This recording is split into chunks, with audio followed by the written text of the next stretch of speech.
Good morning. Welcome to our daily devotion. It's Thursday, December 24th, Christmas Eve day. Wow. Tomorrow's Christmas. I don't know about you, but it just doesn't seem like the usual Christmas. That's for sure. Haven't been out much into the malls. I haven't been in the mall. I've been to Target and Walmart is about it. Just doesn't seem the same. Good morning, Marcy. Just doesn't seem the same. We're going to be starting a new prayer list today for Christmas Eve day starting at 9 o'clock again. Good morning, Roz. So I'll post it each hour. I apologize for the times that I'm late. Sometimes I'm deep into something, not able to get to my phone to post it until later, but I've made every hour so far, just not exactly on the hour. We're in Matthew chapter 5. I'm going to read verses 10 through 12. This is right after Jesus talks his beatitudes, his blessings. Right, remember he's talking about the Jews repenting from their sins, and he now tells them as a result of following him what the consequences will be. So let me read start in verse 10. Blessed are those who are persecuted because of righteousness, because of being right with God, for theirs is the kingdom of heaven. Blessed are you when people insult you, persecute, falsely say all kinds of evil against you because of me. Rejoice and be glad, because great is your reward in heaven, for in the same way they persecuted the prophets who were before you. Now, the Jews and the apostles, they had no idea at that time how much they would be persecuted for their faith. They were just called by Jesus. Jesus just now called them to ministry. They had no idea what was ahead of them. Now, we've talked about this many times, so I'm not going to go over again how much they suffered, giving up their lives, their very lives. But and I've talked already many times about how we as Christians suffer very little for being a believer. Good morning, Sandy. Morning, Paul.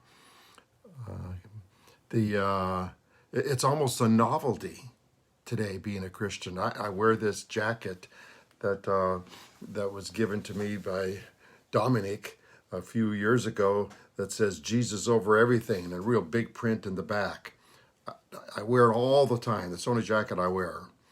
And not once have I been ridiculed for it. Quite the opposite. I'm constantly getting positive remarks from people. I was golfing with my buddy that I always golf with, Doug Van Diest, and his grandson Chris, not his grandson, his son-in-law Chris was golfing with us, and he asked if he could borrow my shirt to put it on to send it to a friend of his. So it's not like we get persecuted today. So how could we possibly suffer today? Okay, we're going to talk about this. Good morning, Grace. How could we possibly suffer? I'm just going to give you a couple this morning.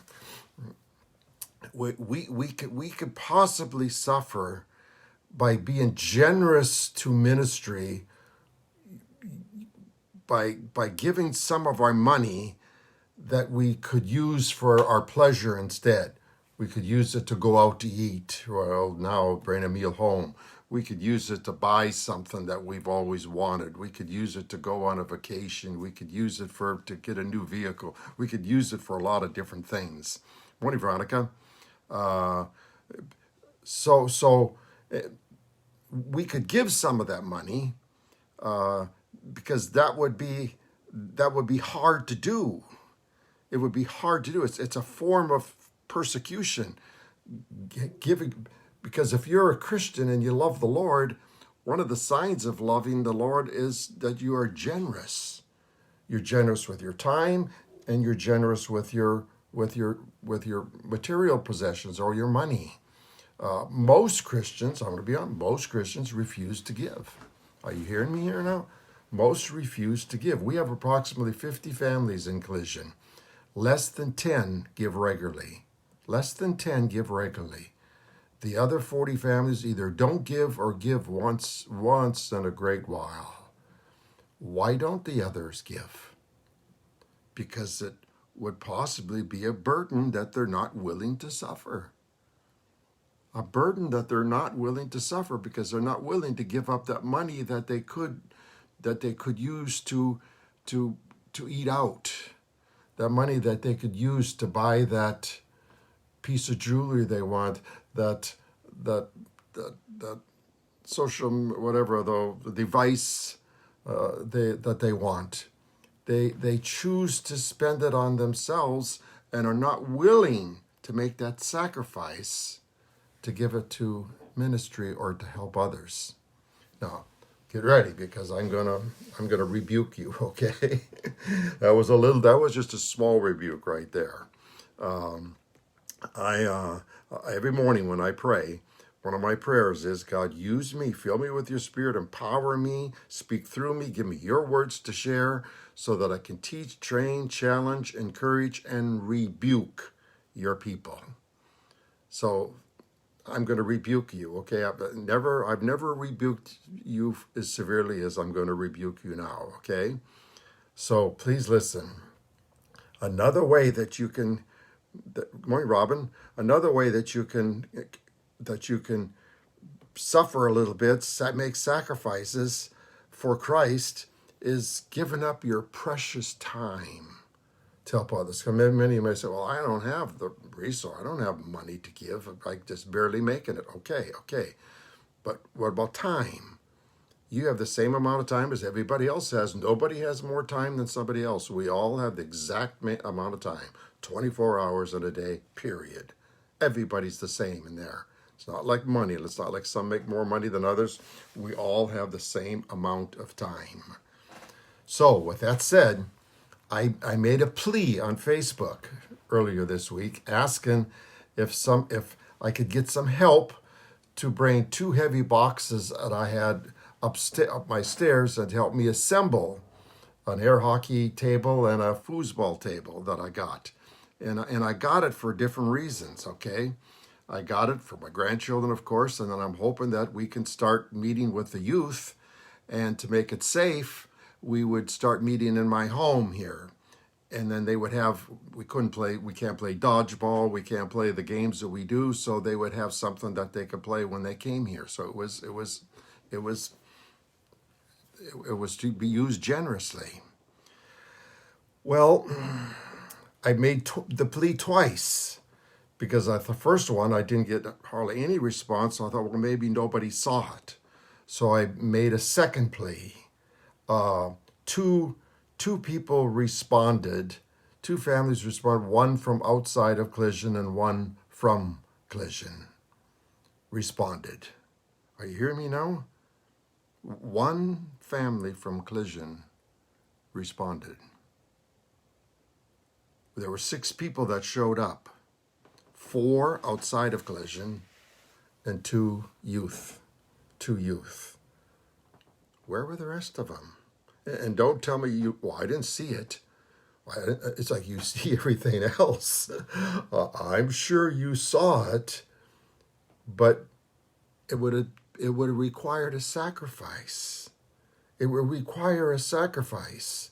Now, Jesus is telling the followers back then, you're going to be persecuted as a result of being a Christian. Many of you are going to give up your lives as a result of being a Christian. You today, Jesus said, you just make some sacrifices is all I'm asking from you. Now, did I deserve it? Here's a rebuke. Did I deserve it? Did I deserve help? I've pastored your church now for 11 years for free, not asking for any of your money to support the ministry, to support me in ministry. I've given generously, spent most of my life savings to help you families in the church. I give almost all of my daily time preparing 12 messages every week for you. Should I have deserved better?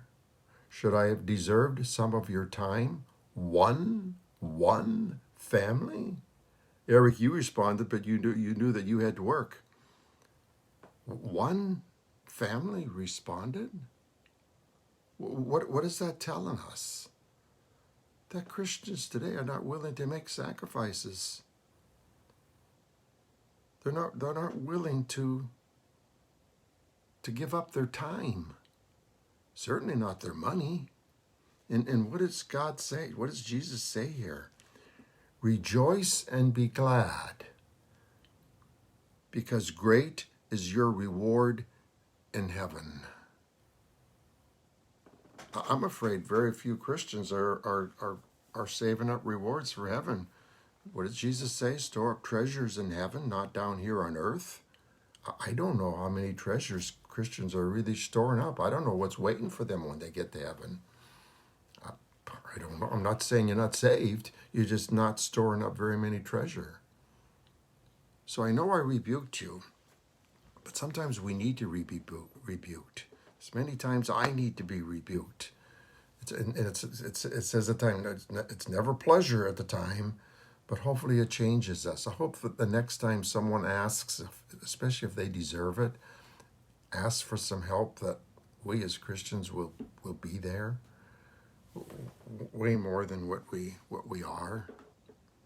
So, Collision, I'm going to be honest with you. It hurt me.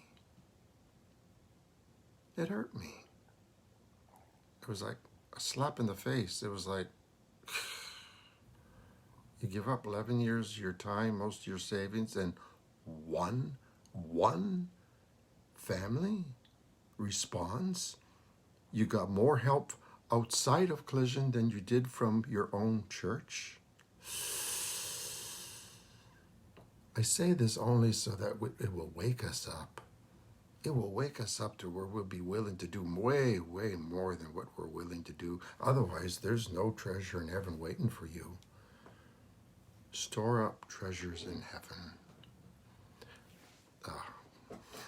I still love you, and I'm not going to stop. I'm not going to. What does it say? When you work, you're working for the Lord, not for people. I'm working for the Lord, and I'm not going to stop. I'm not going to stop. Okay, and please don't respond back, sorry, or this or that. Don't do it. I don't want to hear any of that. I don't want to hear. I just want you now to motivate you to do something the next time that you have opportunity. Okay. Get ready, because at 9 o'clock I'll be putting out our first prayer request for the day. God bless you all. There's no Bible study tonight because Christmas Eve. I'll have a special message tomorrow morning, a special devotion for Christmas. God bless you all, and I'll see you tomorrow morning, 8 o'clock. Bye.